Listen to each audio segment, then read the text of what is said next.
In this video, there is good news and there is bad news. But we're going to start off with the bad news so you've got something to look forward to. This here is a penis, an erect penis. The good thing about drawing a penis is you can make it as big or as little as you want. And if you're a man, you're going to want to make it bigger because that's the way we think. But the reality is don't get too hooked up on the size because a big penis can actually hurt your partner.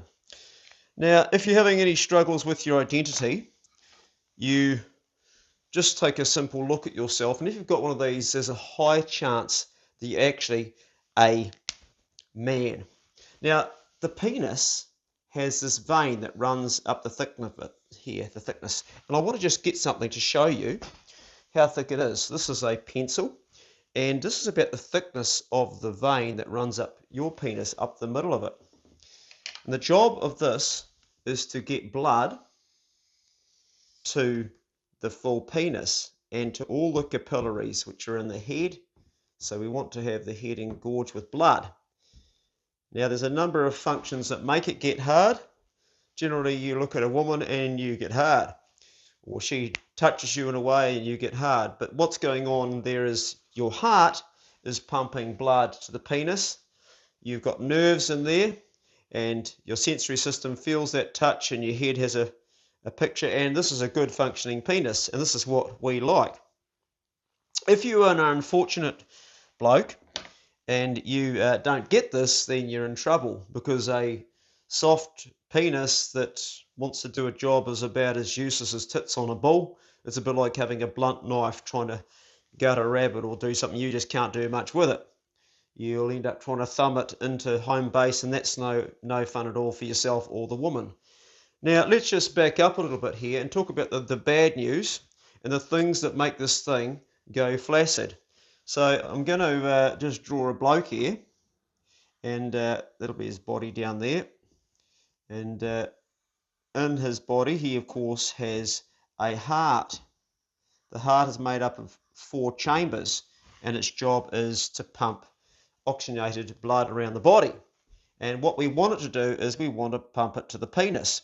So if I can just draw a penis down here, and of course, as I've said before, when you're drawing one, you can make it as big as you want. So this one's going to go down the side of the bloke's leg like that, and he's got a couple of nuts there and a good healthy head, and there's his heart.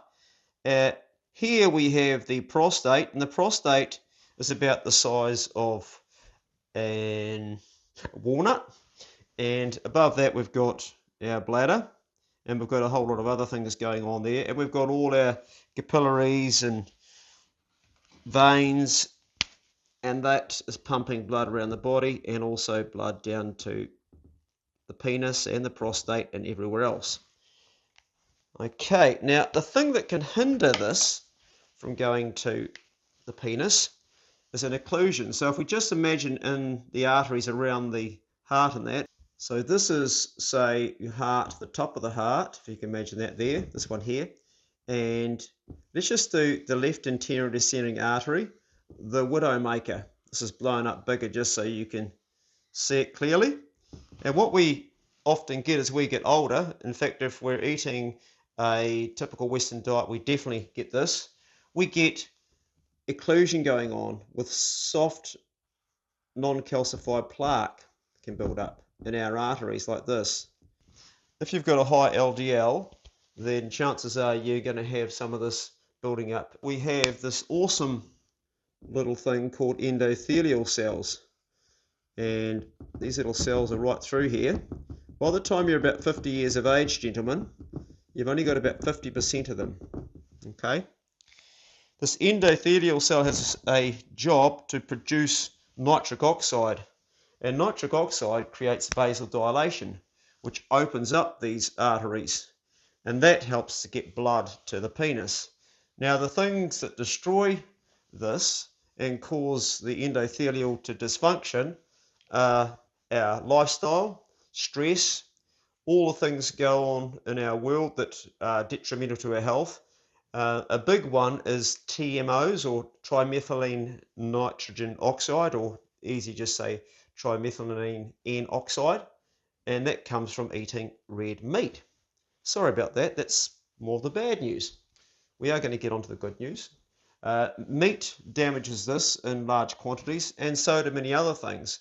The way that meat damages it is it disrupts the microbiome in the gut. The mechanism simply is you chew your greens, the nitrogen in the green gets turned into a nitrite in the gut through the acids and the gases, and the microbiome all combine doing their job, and that produces nitric oxide. The nitric oxide gives you vasodilation that opens this back up, that gets the blood pumping to the penis, which is a good thing. Right. You now have blood pumping to your penis and you're a happy chap. If you are unfortunate enough to be one of those poor bastards that's had prostate cancer, what they do often is they cut the prostate out here.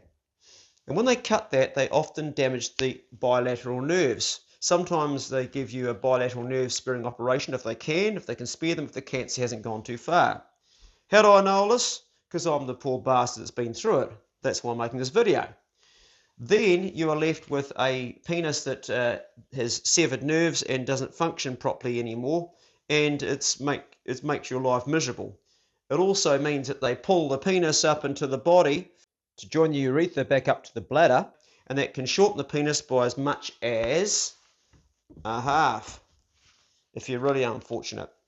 Now, after having this operation myself, I then had to suffer the fate of having only 6 inches, and I could feel sorry for the rest of you poor bastards that had the same problem. So, in my situation, my girlfriend wasn't very happy about this, to the point that eventually she broke up with me, and this was upsetting to me. After I'd had my radical prostatectomy, I learnt that my cancer had spread actually slightly outside the prostate, and there was a good chance that it could go through the rest of the body and I could get cancer somewhere else. So they wanted me to do radiation, and I didn't want to do that. So I opted to go to 1 meal a day, mostly carnivore diet, more ketovore, to try to induce a state of autophagy to stop that happening. And this worked good after 3 years, but the trouble, of course, was I was consuming a lot of meat, and that damaged my endothelial through the trimethylene N oxide. And this thing here, that was already damaged by its bilateral nerves being partly severed, wasn't very happy about the whole thing, and it was as useless as tits on a canary. I couldn't do anything with it. Anyway, things got actually worse, because the amount of meat I was consuming led to me getting cardiovascular disease and getting this non-calcified plaque in my left anterior descending artery. So now I had atherosclerosis, and I was suffering angina, and I had a limp dick. I wasn't a happy chap at all. And this isn't me, because I'm generally a happy chap. So no girlfriend, a soft dick, and atherosclerosis, and cancer in remission.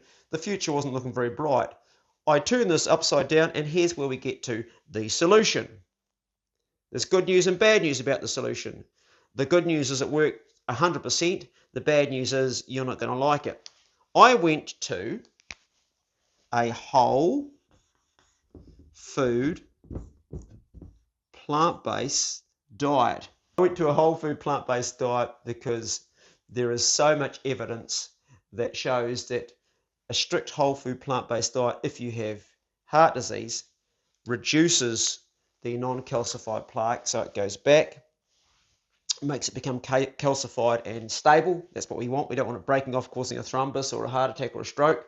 So it makes that go back. Now, when that goes back, that makes you a happy chap again, because it's still there, but it recedes right back. So it's sort of like that. Your angina pain disappears, and you're feeling a whole lot better.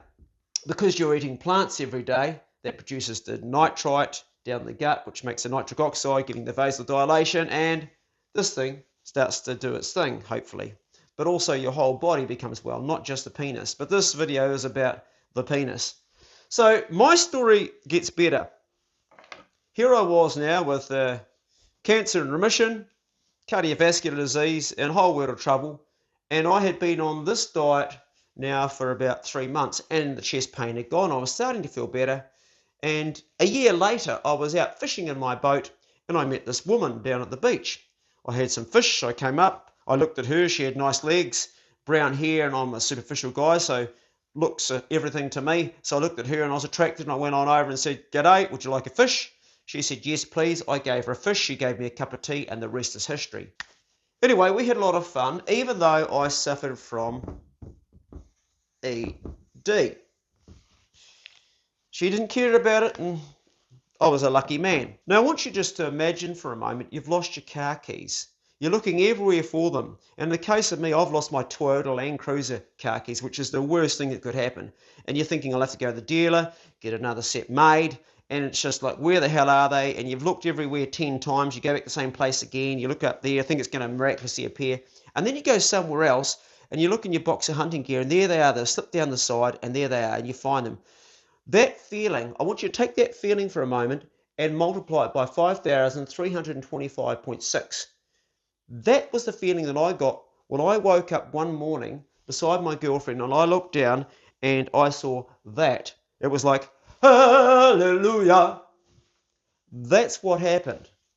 So in healing my cardiovascular system through a whole food plant-based diet, the old fella was now getting the blood back to it. So gentlemen, the solution to the problem is, if you're aging, if you've had a radical prostatectomy and you've had some damage, maybe the nerves are so damaged that you can't get an erection, but if you have had a bilateral nerve sparing operation, as I did, and you've got some function, and you get this thing going as well, the cardiovascular system, then this thing will come to the party. But you have to make sacrifices. That means a whole food plant-based diet, no dairy, no fish. I'm sorry to say, no fish. I know you think it's good for the heart, but the trouble is it also has trimethylene N oxide in it, because it is an animal protein. Red meat's much worse. You're going to have to knock out oil.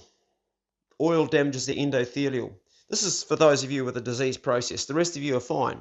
You're going to have to knock out salt or keep it very limited, just enough sodium so your heart ticks properly, but not too much, just a very minimal amount, or none at all is better still, because it can cause a stroke. And you're going to have to get rid of all the refined carbohydrates, sugary drinks, booze, that's just toxic, don't drink booze, white bread, white pasta, refined breads and pasta, not good for you. Okay to have a whole meal with good whole grains, but that refined stuff is just going to stuff your system up. And a bit of exercise, and you will, with luck, get this thing doing its job again through the blood pumping through it. That's the solution. If you want to look at the science of that, research Dr. Carmel B. Esselstyn, Dr. Dean Ornish, Dr. T. Colin Campbell, read the China study, Dr. Joel Furman. There's just a whole lot of evidence out there that shows a whole food plant-based diet can not only halt heart disease, but can reverse it, and you can get back the old fella. I hope this has been helpful to you, gentlemen. Have a great day, and good luck on your journey. And I will see you in the next video. Go steady. See you later.